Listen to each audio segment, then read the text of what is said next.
Emotional. Yes, guys, it is a Guardians of the Galaxy movie, but emotion is the best way I can describe this movie, guys. It has a lot of heart, and at the heart of the movie is Rocket.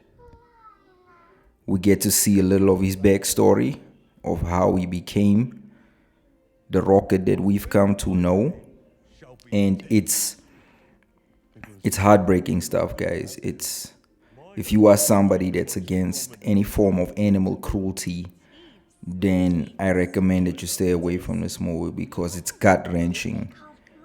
Some of the scenes and the cruelty towards animals.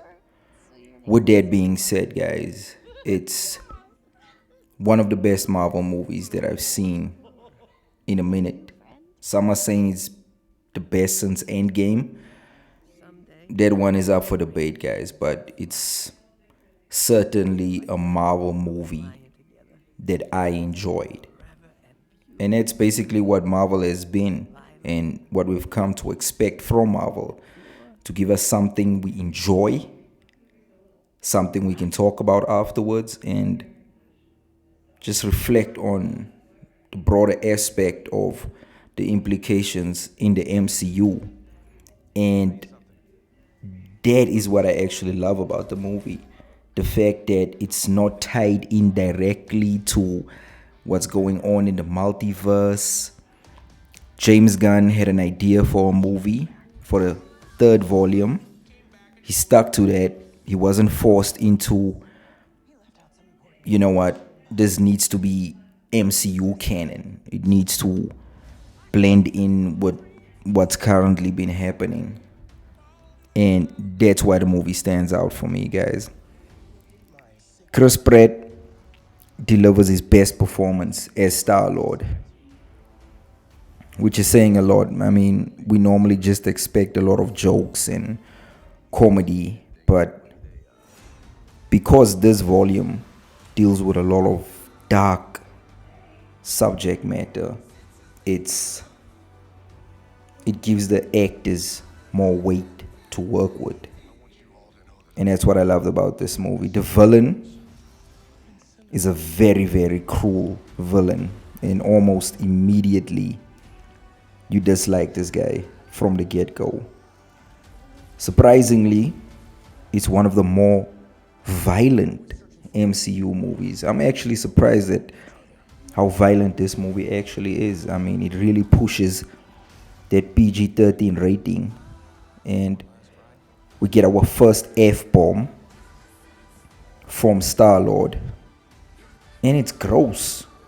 There's actually a part of the movie that's really, really gross when they infiltrate this, I don't know, but it's really gross, guys.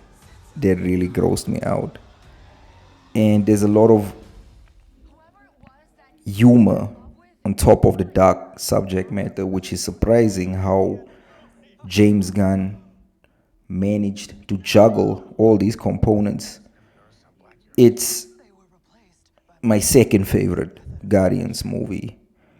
I still love the first movie. The first movie came as a breath of fresh air, and James Gunn absolutely delivered with that movie. I'm sure he heard the criticism that he received from the second film that nobody liked, and it was like, you know what? If this is the last Marvel movie that I make, I'm going to try to make it as good as I can. And that's what it is, guys. It's a good Guardians movie, you know? And it has a lot of emotion. It has a lot of heart. It has all the components that you come to expect from a James Gunn movie. And it's the perfect swan song for all these characters, guys. And I really enjoy the movie. Still not completely convinced with where Marvel is currently at, but James Gunn might have just give him a win after they've had so many L's. And it's concerning to think that he won't be part of the MCU anymore. He's making his way to DC. But by watching this movie, you already know that what he's going to do at DC is going to be amazing, because he might have just saved the MCU. And what follows after this for the MCU has to be good.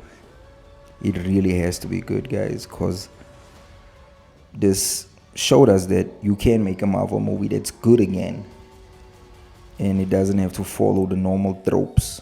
So I enjoy this one, guys. Not my favorite Guardians movie, but it's certainly enjoyable. It's not as bad as I initially thought it would be after all the stuff we got from Phase 4. Catch you on the next one, guys.